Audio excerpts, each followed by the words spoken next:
Hi, everybody. Welcome. I'm Faith from Elastic's community team.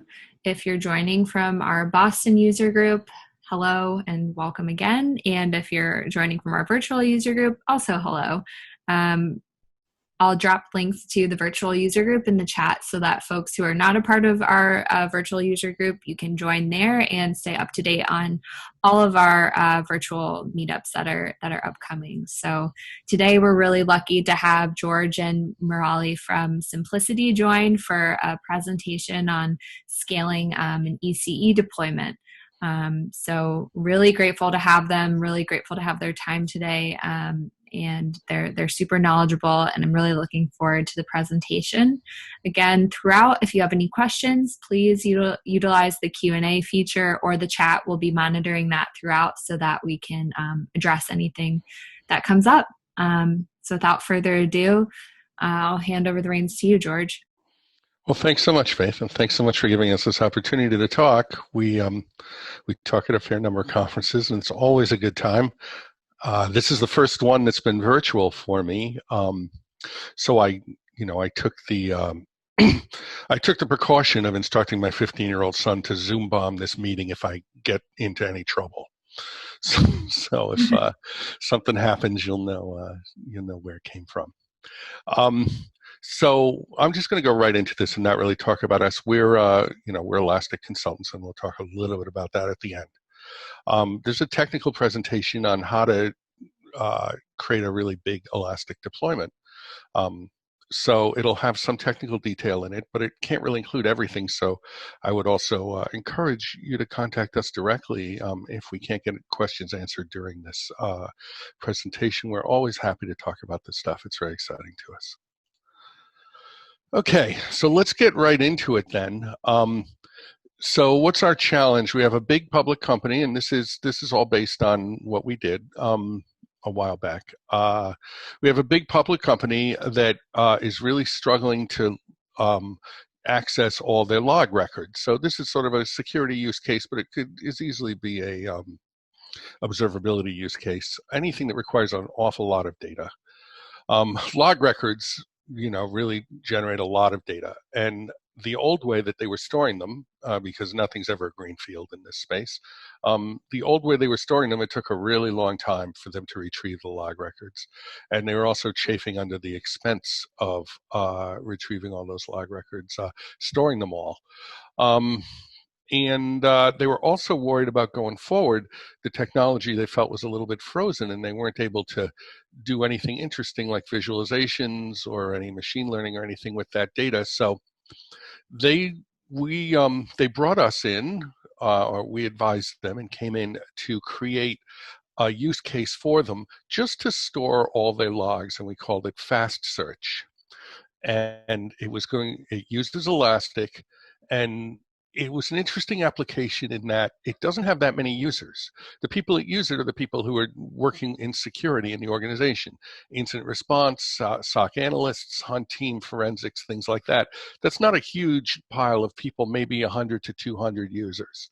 The real challenge was ingestion. It has a very high rate of logs coming in, which we'll talk about.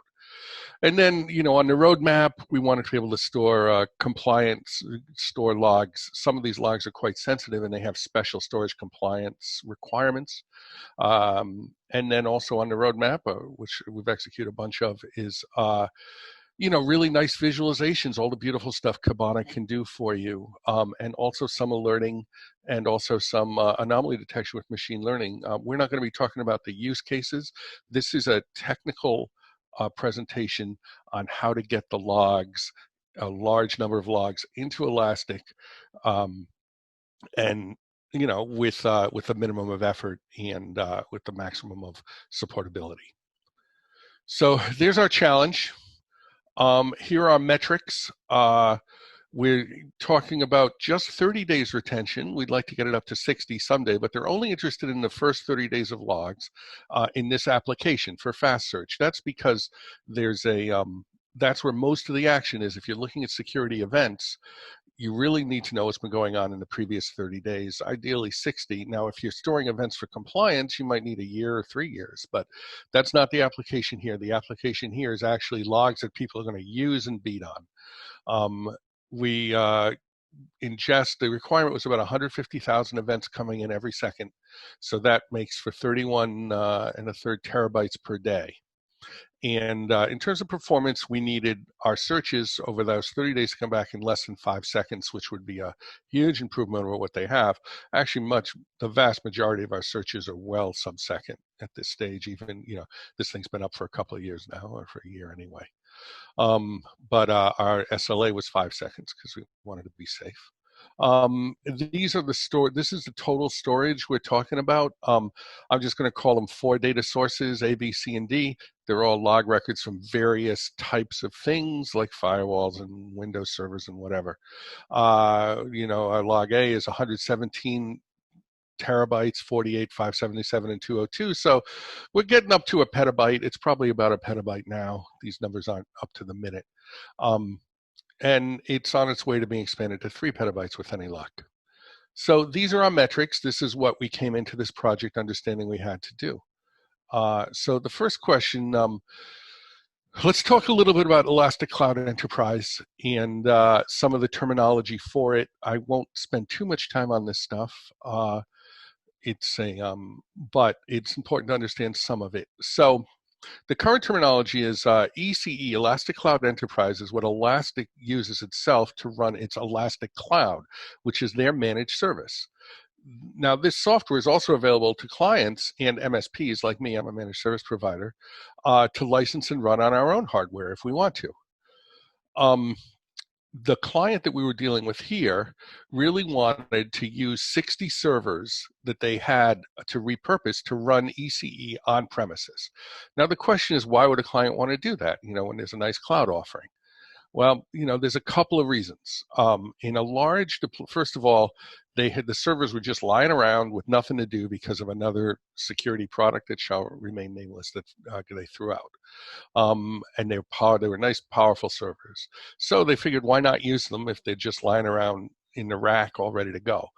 The other reason was that in a large storage deployment, the slight difference, and it's slight non-trivial difference between hosted and on-prem, total cost of ownership, can become really significant. Like if you're only running 3 servers, a cloud-based implementation, Elastic Cloud might make sense. But if you're a big organization running 100 of these servers, the difference in the total cost of ownership becomes significant. And in this case, the TCO favored running the stuff on site, especially since they got these free servers right at the beginning. So that was what I went around the decision as to whether or not to go with on-prem versus in the cloud. Now, if we're going to go on-prem, we have another decision to make, which is, should we run nodes, individual Elasticsearch nodes, and group them into clusters and manage them ourselves, or should we run ECE, Elastic Cloud Enterprise? And they made the decision to definitely go with ECE because there were just going to be so many nodes, and it's such a big project. ECE centralizes the management of a large numbers of Elasticsearch nodes.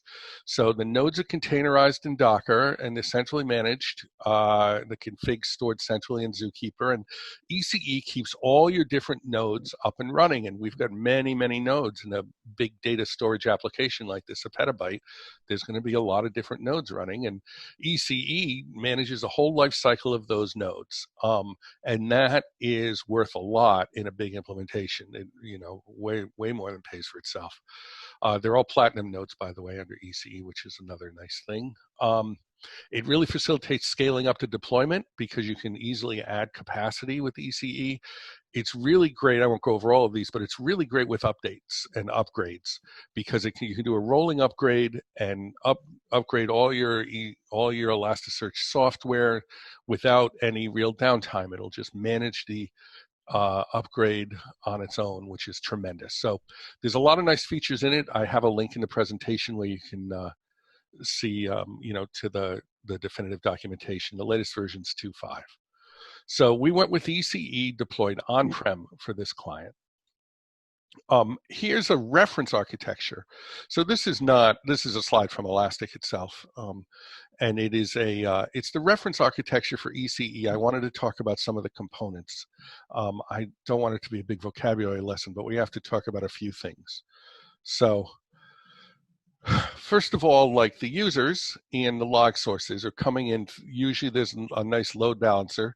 In our case, we used F5s to sit in front of a whole bunch of what ECE calls proxies. These are nodes that distribute the workload coming in from the load balancer. They're purpose-built special nodes designed to distribute. They're intelligent, and they're designed to distribute the requests coming in for both read and write to the most appropriate places for them to go based on load and balance and things like that. That's something that's available with ECE. Next, we've got the workhorse of any ECE deployment are the allocators. These are the things that manage the different containers. So each server is going to, a data server, an allocator server, is going to have an allocator, and it's going to spawn any number of nodes underneath it. So most of these nodes are going to be data nodes that just their general job is to store and retrieve data. A few of them will be a little more specialized. Some of them will be Kibana nodes. In any event, these the allocators are what do that. And then there's also a couple of clusters purpose-built for ECE and management, which we'll talk about later on, that come with this. And then the actual ECE software is up here. These management services, it consists of constructors, and the zookeeper, which manages the config, the director, which distributes the config, and the different administrative and administrative APIs so that you can manage this stuff. These components here are really their own, they run with using an administrative cluster, and that is the heart of this application. ECE is a licensed application, as I understand it. So that means that you buy this from Elastic, and it comes with a subscription, a 1-year subscription. It's based on the amount of RAM that you're running on your servers. So here is our reference architecture. If you need any more, there's the link down there. But this is what, in general, an ECE high-level deployment looks like. And I just wanted to, describe the main components: the allocators, the proxies, and the management, and how they're divided. So let's talk about how we did our work. So in our deployment, we decided to use 3 availability zones because, you don't want 2, you'll get split brain problems. So we did 3, and across these availability zones, we've got 4 clusters. All of this managed by one, ECE deployment. So we've got 4 clusters. Each cluster and each availability zone consists of a master or a master eligible node. That's to control it. That's a small node. That is sort of the traffic cop. We've got those proxies, which we talked about, that distributes the workload.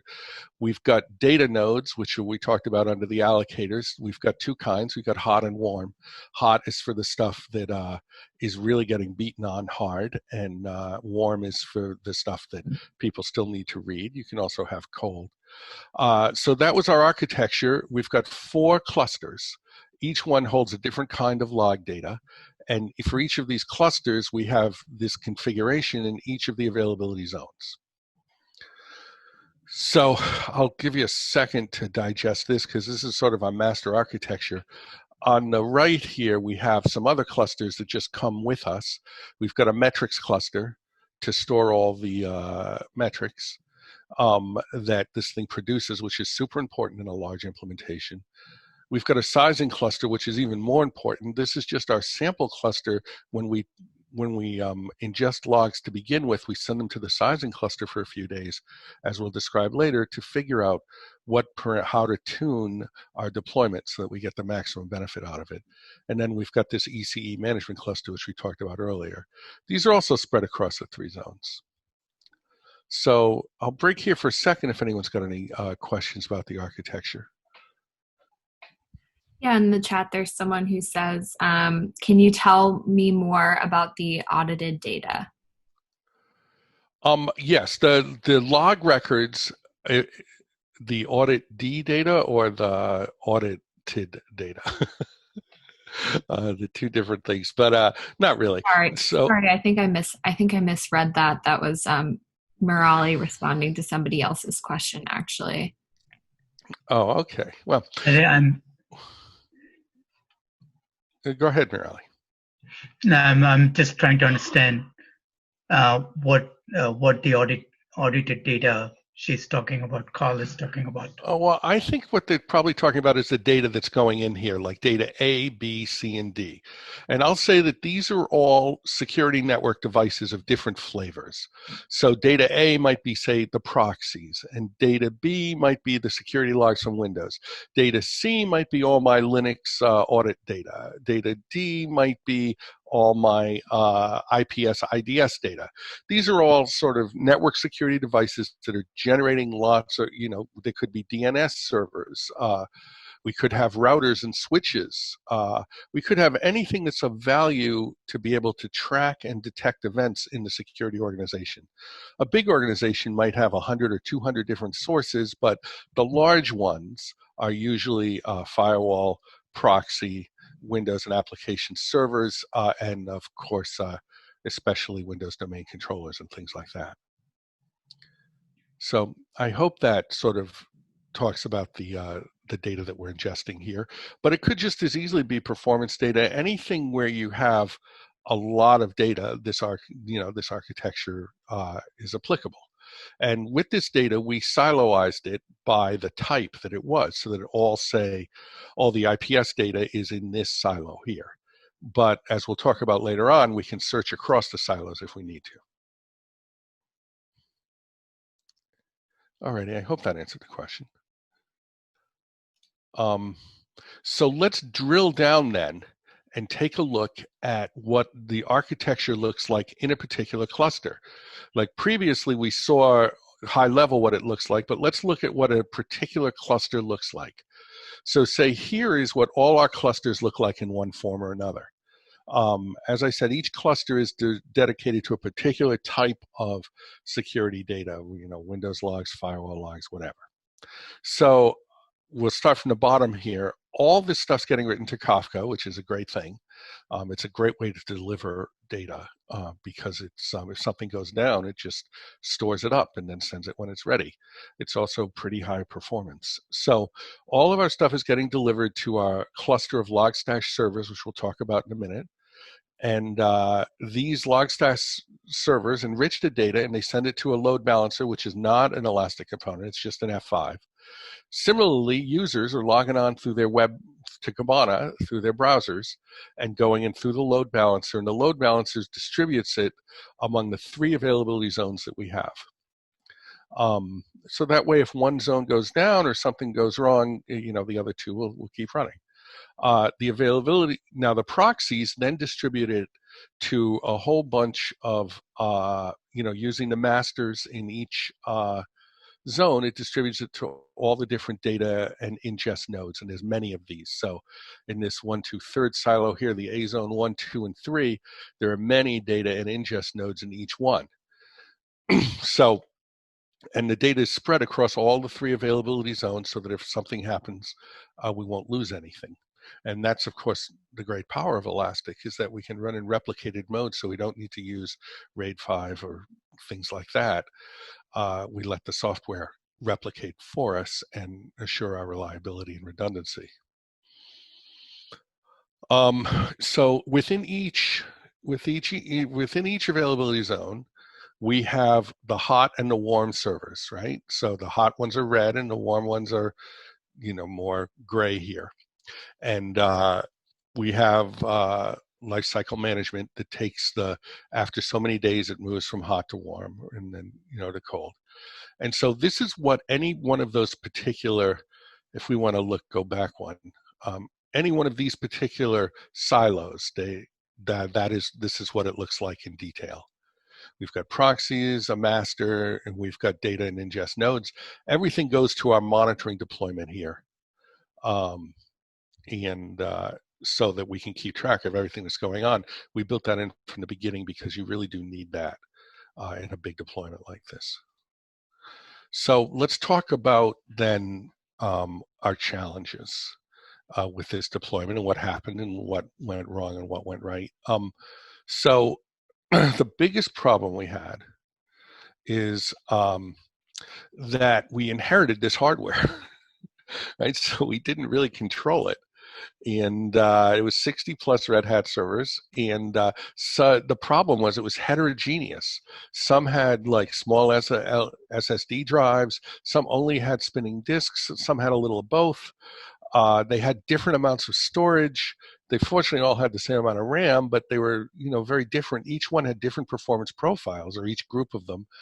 And then to add on to that problem, as the deployment got bigger, we added 12 servers with a lot of SSD for hot storage, and we also managed to fit 11 hyperconverged virtual servers. Those are sort of virtualized storage and virtualized OS.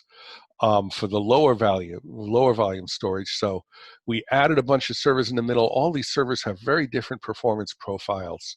All of them have different amounts of disk. They have the same sort of amount of memory, but a virtualized server is very hard to hyperconverged server is very hard to dig into what it's actually getting. So because of that, it forced a number of difficult trade-offs, and it complicated our architecture. And we had to do a lot of analysis. In a perfect world, if you were starting from scratch, our advice would be to have like 4 server profiles, really, just 3 that are important. A profile for the hot servers that has a lot of SSD storage. A profile for the warm servers, that would be about 50% of your capacity, that have spinning disk and denser storage, and then maybe 40% for some colder frozen servers that have spinning disks, say 5K disks with extremely dense storage. And then don't forget, we'll need some VMs for Logstash that have a lot of CPU and RAM, because we'll talk about Logstash here in a minute. So in a perfect world, if you're starting from scratch, you'd want to have a template. And you'd probably have 3 server templates, one for hot, one for warm, and one for cold. And you just stamp out these templates with however many, whatever your requirements were, and they would all be the same. And as we'll see, that would really facilitate the tuning, as we'll see in a few minutes. So if we're done with that, let's talk about the first issue, which is the master stat with this sort of stuff is the storage density, which determines how much disk storage you can have per gigabyte of RAM. And that is sort of if there's a master switch in Elastic, that's the one. So what we did was, it was pretty straightforward. We have 256 gigabytes of RAM, 24 terabytes of storage. So we figured we'd be somewhere around 1 to 98 for each allocator. We could make that less and be less dense and waste some storage, but also have better performance. This was a trade-off. We decided that we were well within our performance parameters, so we went with a 1 to 98 storage density. So this is from the ECE panel here. Sort of, you can determine how much RAM per instance ECE you're going to run. So let me see if I can explain this. We found that each ECE instance, which is like an allocator that is going to, underneath it, it's going to create the Docker containers that run Elasticsearch, that run the Elasticsearch shards. So you can have bigger containers or smaller allocators. We found that for our application, 64 gigabytes it was an optimal size for our instances, our allocator instances. Underneath that, we could create the necessary Docker containers to do what we needed to do for each one. When you allocate the RAM, it also allocates the processors on the machine. So if you allocate 64 gigabytes of RAM, you get 16 processors. With 16 gigabytes, you only get 4. So, you might be tempted to run smaller instances that are more single purpose, but you suffer a little bit in terms of the CPU for that. So you want to, you have to calculate your storage density with the size of the instance in mind. So this is the other tuning parameter. How big do the instances have to be? So let's go through a little bit of an exercise. So let's say we have a server that we plan to use like primarily as a data, to run data nodes with 24 terabytes of storage and 256 gigabytes of RAM. Well, after we install ECE, that takes up some room of RAM, so we really only have 213 of RAM available for our nodes. If we run with a 1 to 93 RAM to storage ratio, we can get 5.9 terabytes per node. That means we can run 3 64 gigabyte nodes plus per server. And then there's some room left over to run smaller nodes, like the Kibana nodes don't require anywhere near that much resource, and the master nodes are also very small. So we can run 3 of them at 64, which is which gets us up to 192, and then to the remaining 213, we can take up with some of with like the Kibana nodes or things like that. Now, this is the problem with this is that, and this is where the standardized sizes come in. And I hope I'm not. I hope people are following. If not, well, we won't spend too much time on it. Without rounding, like if we didn't round up from 1 to 93, it's 1 to 93.75 gigabyte of RAM. So if we round down from 1 to 93, that actually means for each server, we're going to lose 192 gigabytes of just disk storage that we're not using at all. And so we lose that as well. So then, because of that, also, it's compounded because we can only fit so many 64 gigabyte nodes, right? We can't fit 4, we can only fit 3 on this one because we only really have 213 gigabytes of RAM available. So because of that, it's not a big deal, but we get, out of 24 terabytes available, we get 23.8, which I guess means we've got 200 gigabytes of lost storage. It's not a big problem on this particular one, but it gets really hard to manage when all your servers are different. So you could see how, like, if you had one server and one template, you could size this up and you'd be in business. But there's a whole bunch of servers. It's difficult to create templates such that you don't avoid wasting space. And I won't go into too much more detail on that, but I'll break for a second if anyone's got any questions.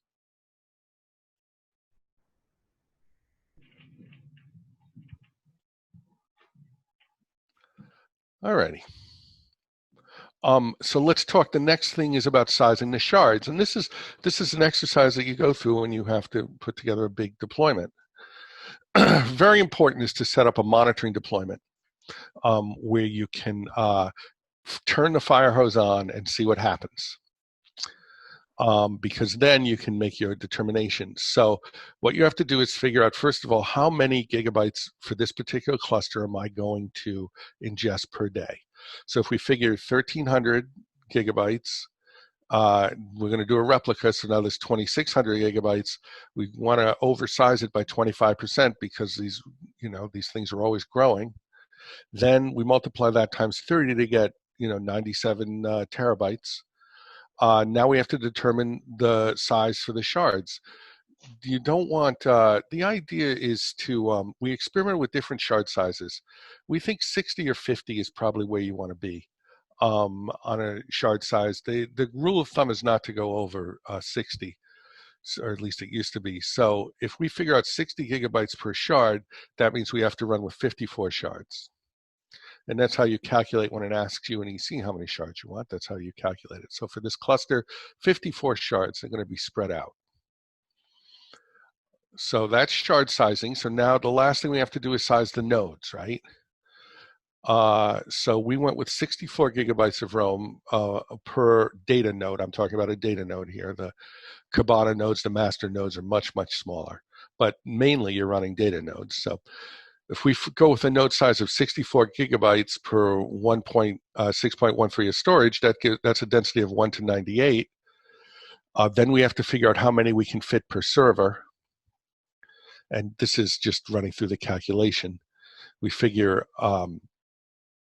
we figured we would need 16 nodes. We have 3 zones, that's 16 servers, right? We have 3 zones. So, because we want it to be divisible by 3, we figured 18, we'll put 6 in each availability zone. So for this particular cluster, we would do, we have to store 97 terabytes in 30 days.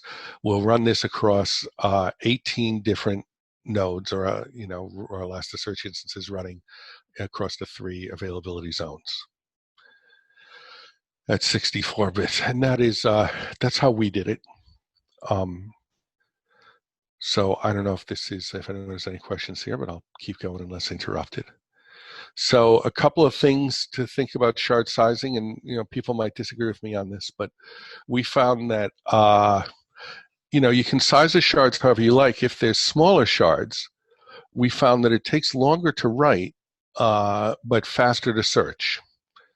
That means there's smaller shards, but there's more of them, right? So if you have more shards, but they're each smaller, you do get faster search response, we found, but it does take longer to write.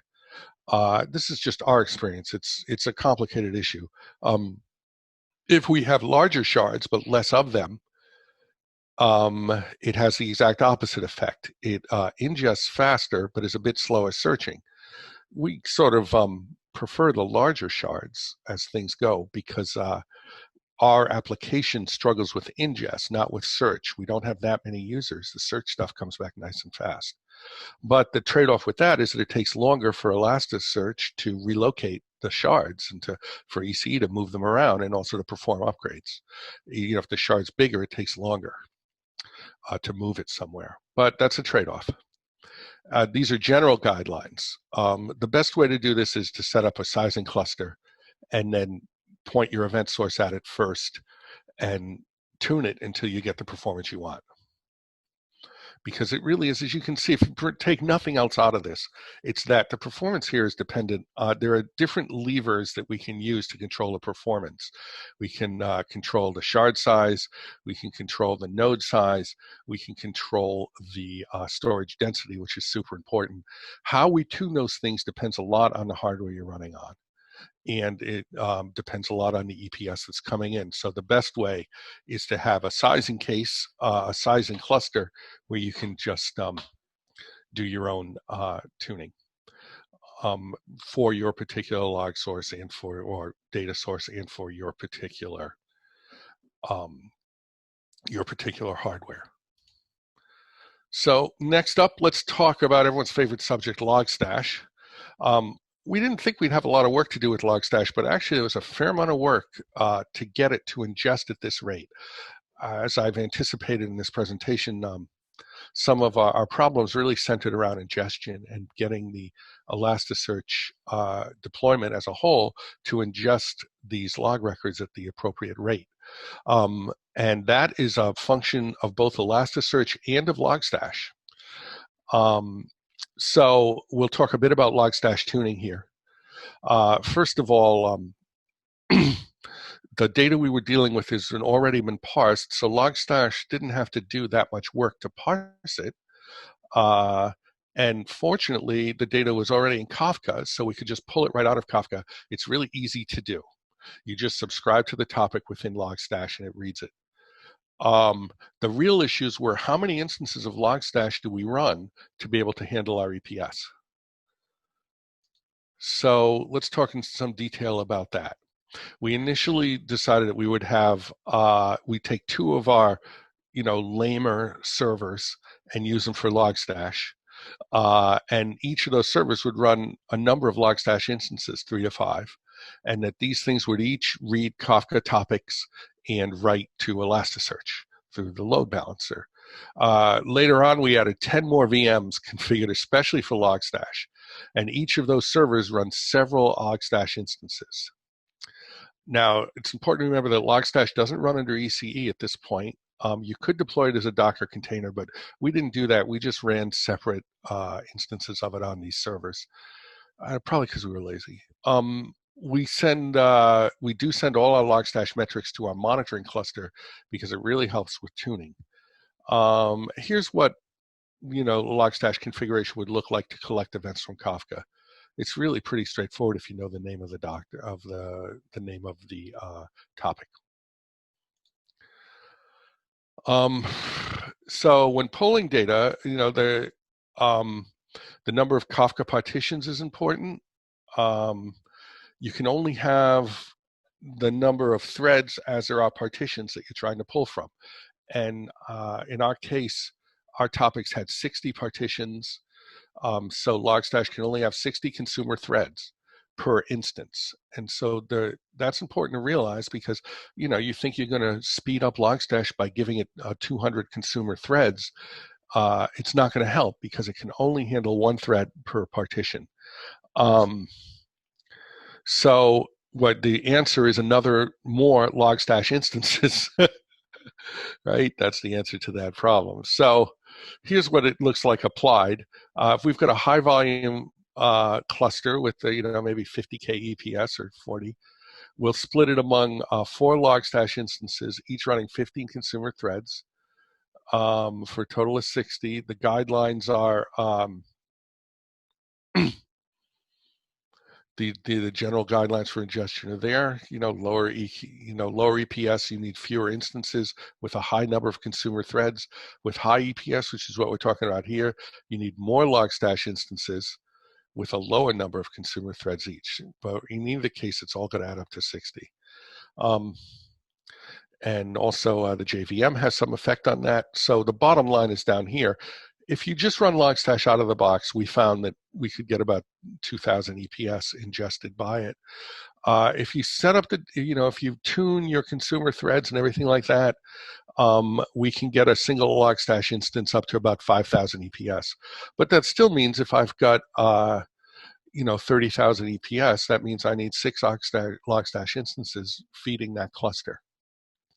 And that is just the way Logstash works. Fortunately, you can run them in VMs. They don't require that much disk space, but they do require a lot of CPU.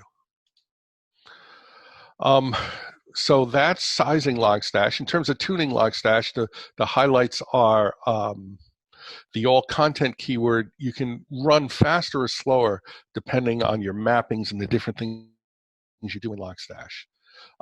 And it really makes a big difference. So one thing is the all content, which is just your free-form text field.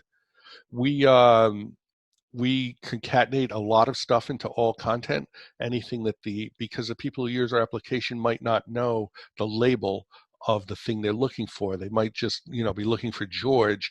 They don't know whether or not it's in the user name or the user ID or somewhere else. They just want to look for it everywhere. So they can do that if it's indexed in this all content field. So we had to do a lot of that, which does slow things down a bit. On the other hand, you can speed things up by not indexing fields that really are not going to be searched, like numeric fields, right? If you've got an integer field that ranges from like 1 to 200, no one's going to do like there's no need to index it. That speeds up the ingestion. This topic, we're getting near the end here. This topic is dear to my heart. One thing that slows down Logstash but is super useful, is enriching the events. Logstash, you could do this in Kafka too. Logstash is really good at enriching events that are coming in with data from outside, from different sources. So right now we get GeoIP data, which comes by default out of the MaxMind database, and we're working on using the MaxMind commercial database instead of just the freeware one, because we have subscriptions. And we also, and this is super useful in a big organization, is we're grabbing the information on the servers from IPAM and the network segments and the different subnets, and all that stuff is really valuable. And so we're enriching the events. Any IP address, we also can tell you exactly where it's coming from in the organization. Which site is it coming from? Which office? Which server? Where is that server? Is it a PCI server? Is it some super sensitive server? Is it something that's not important?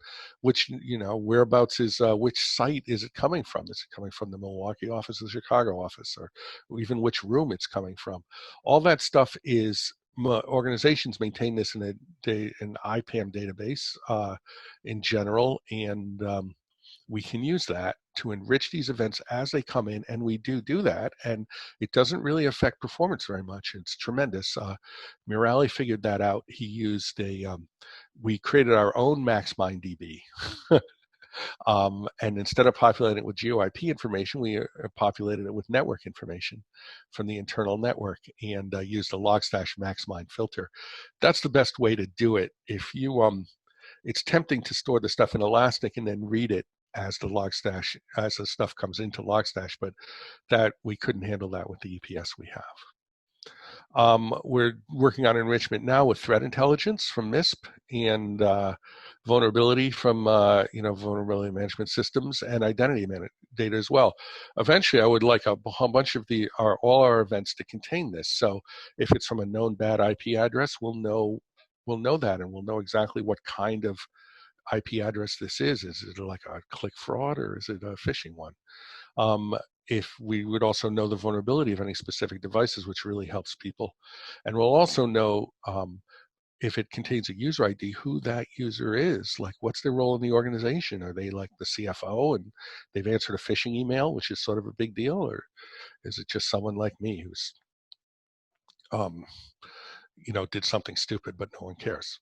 So that is, all this enrichment enables the advanced use cases like machine learning, and it also really helps our analysts who are good looking at the events. So let's talk about the main problems we saw in this, other than trying the sizing and such. The big problem that you see here in a high volume thing is ingestion delays. You don't lose any data, but the data that shows up is an hour late. And the reason for that is we found the biggest problem. We still have these problems, and the solution now is to add a Logstash instance.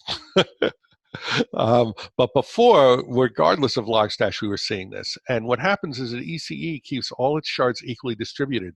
So what we found was that if you add a new node, like a new server to your deployment, ECE was routing all the new records were being written to that one instance. So one server was carrying all the load because it was brand new and it didn't have any, it had loads of capacity. So all the shards are being created on one instance, and it will keep doing that until everything's balanced, but that really slows stuff down. Obviously, you want your ingestion to be spread across as many instances as possible. So, what you see is that, we want our information to become available within a minute of showing up, but we were seeing stuff that was hours late. That's no good. So the solution is just to set this one parameter here. You just set a routing allocation to all, and that is done right here. There's the URL to do it. If it's set to something else, you can just set it to null, and that will reset it to all. That was important, and that was a tough lesson learned. The other lesson learned was that when you're first starting this thing up, if you have problems with your configuration, it will erase the error messages in the Docker containers sometimes before you've had a chance to actually look at them, which makes it really hard to debug. So there's a deployment strategy, it's a parameter in ECE. If you configure it to rolling, then you won't actually immediately delete that log or container, and you can go look at the log file and see what stupid syntax error you made instead of just going crazy. So that was one problem that we fixed. This is just so you know, since ECE 2.2, we can do cross-cluster searching across all our different clusters, which is necessary in some cases. So the data is not siloized. It took some doing on Elastic's part because originally ECE was designed to actually prevent that from ever happening for multi-tenanted stuff, but it is quite possible now, and it works great, and we have our own cross-cluster search set up. It requires its own, well, in our case, we set up another cluster that is really just, it's a small cluster that talks to all the other clusters, so you can run a search across everything and sort of say, show me every log record that George has shown up in across all my data sources. So here, we're getting near the end here, our general tuning guidelines. You have, before you start, you really have to know your EPS. And if you're doing replicas, it's going to be like double. The master tuning parameters, the RAM to disk ratio, identical hardware makes your life easier. What mistake that we made was we really didn't put aside enough hardware for our Logstash. Really, I mean, the best that we've been able to do is 5,000 EPS per Logstash instance. So if you've got 100,000 EPS, you're going to need 20 of these Logstash instances. They all don't have to run on separate servers. They can run on, five. You can run 3 or 4 of them on the same one. But at a certain point, you're going to need to do that because we didn't plan for that, but we figured it out. And then, the indexing options, you really need to take a look at the defaults. You can reduce the number of keywords mapped. You don't need to index every field. There's many, nice tuning possibilities on that. So you have to know your use case to be able to do that. But anything you do there really, it speeds things up and it reduces the amount of terabytes you're using up. Alrighty, so let me put this sort of stuff in context for a second, and then we'll be done. So we specialize in the security use case, though we're doing some observability stuff. We perceive security as a pyramid, and we have spent all day here on the bottom layer, which is log and the bottom 2 layers: log transport, parsing, enrichment, and high availability ingestion. Our view is that anything else you want to do in the security realm is built upon that. Unless you can actually ingest these logs and search them and have them come back really fast and have them be safe and redundant so that you don't lose any data, unless you can parse them, unless you can enrich them, then all these other higher level use cases that everyone's talking about are just not going to work. It's because it's garbage in, garbage out. Once you have really solid Elasticsearch foundation, we've been able to build all kinds of exciting stuff that, the really interesting and fun stuff on top of it. All the visualizations, the alerting, to be able to correlate different alerts together, different events together, and tell people about them. All really beautiful visualizations for the executives. They can look at that and say, oh, that looks like we're doing something useful. And also anomaly detection and machine learning. That's all really useful if you parse your logs. You could really see, like, obviously, say, for a simple use case, user behavioral analytics, you have to know who the user is. The log record has to be enriched with that user's identity so I can correlate it across all the different log sources. Once I have that, now I can really show that, hey, George is doing something that he never does. Somebody needs to give that guy a call. So that is our holistic view of where this stuff fits in. It's here on the bottom 2 layers, but it's super important because you can't really do any of this higher level stuff unless you have those bottom layers sorted out. In terms of us, we are consultants. In the security space, we have been since 2009, particularly focused around event detection and log management. We have an MSP that provides Elastic as a service. We have been pretty, for most of our history, we've been focused on the very large enterprise space. But, now that we're in the managed service business, we're getting a lot of interest from the small, medium enterprise and even medium-sized business space, and we will help people out with that as well. We'll do on-prem or we'll do Elastic Cloud, but in any event, we'll help get this stuff up and running for you and run it for you and manage it for you. That's what we're up to. So I hope this was somewhat useful. Does anyone have any questions? Or I didn't have to Zoom bomb the meeting, so I suppose that's positive.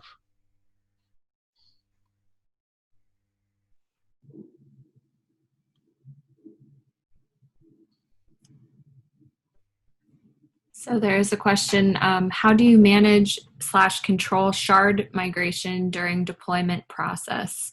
If the shards are big or if there are too many shards in big clusters, such as yours, do you run into problems with long deployment cycles? Well, I believe the answer to that is yes, but Morale has more direct experience of that. We always do rolling deployments. I know that much. But Morale, do you want to speak to that? You might be muted.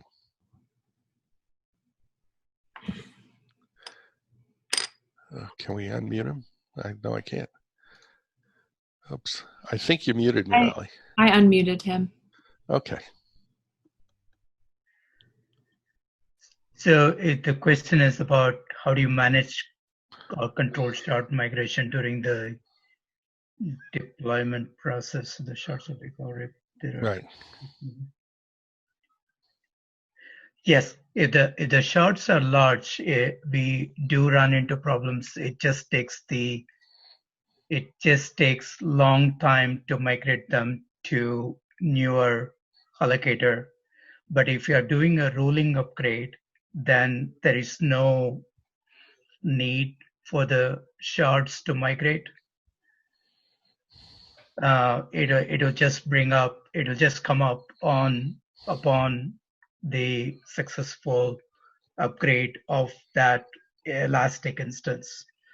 But the problem we come up is when the allocator is unhealthy, and if you have to move that node,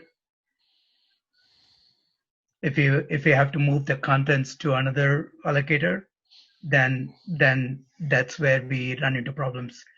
There is no, I don't believe we can control, I've not found a way to control the migration process or the move process, but it just has to go through the migration from an older unhealthy node to a newer node.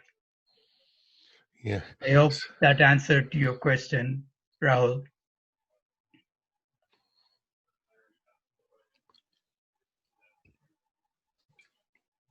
Okay, he says yes. Yeah, I think it makes sense. But the rolling migration does help. I know that did help us out a lot. It's just when something gets sick, it can take a long time to move that shard around. Yes, the rolling upgrade. So here is a scenario. We have 20 allocators running, and all of them are fully utilized, or all instances have been allocated on those allocators. So in order for you to do an upgrade, the only option you have left with is the rolling upgrade. You do not have capacity to do a rolling grow and shrink, where it will do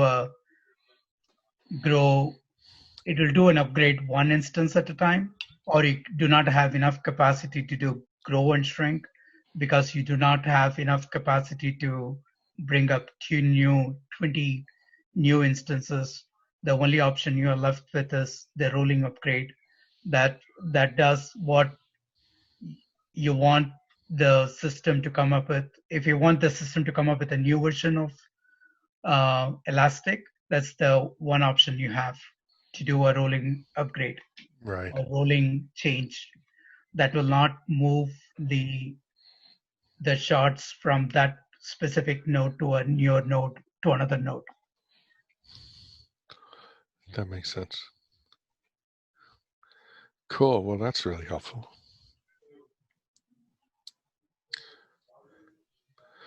Do we have any other questions out there, Faith?